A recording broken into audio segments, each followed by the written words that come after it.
Muncul sosok lain di video Mario hingga ada perekam bertopi, publik menanyakan keterangan polisi. Publik terus menyoroti video penganiayaan yang dilakukan Mario Dandi terhadap David, anak pengurus GP Ansor.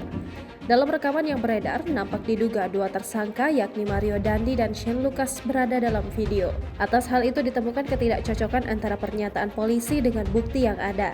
Sebelumnya, Polres Metro Jakarta Selatan menyebut hanya Shane yang merekam kejadian. Kapolres Metro Jakarta Selatan Kombes Ade Arisya mengatakan Shane merekam video tersebut atas perintah Mario Dandi. Lanjut Kombes Ade bahwa pacar Mario Dandi yakni berinisial AG sama sekali tidak merekam penganiayaan tersebut. Namun, pada bukti video tersebut, Shane Lucas justru terlihat bersama Mario Dandi. Dalam potongan video penganiayaan Mario terhadap David, terlihat dua orang tengah berjalan di dekat tubuh korban yang sudah tersungkur tak berdaya. Nampak jelas dua pria mengenakan sepatu hitam dan putih yang diduga Mario dan Shane. Kemudian muncul bayangan seseorang yang sedang merekam kejadian tersebut yang diduga AG. Dari bayangan nampak handphonenya dan orang tersebut mengenakan topi.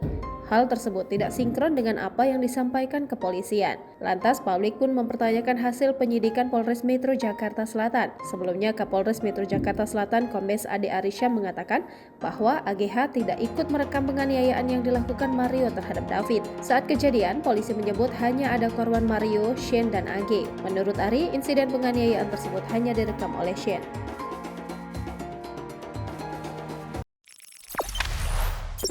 Jangan lupa subscribe, share, komen, dan like ya.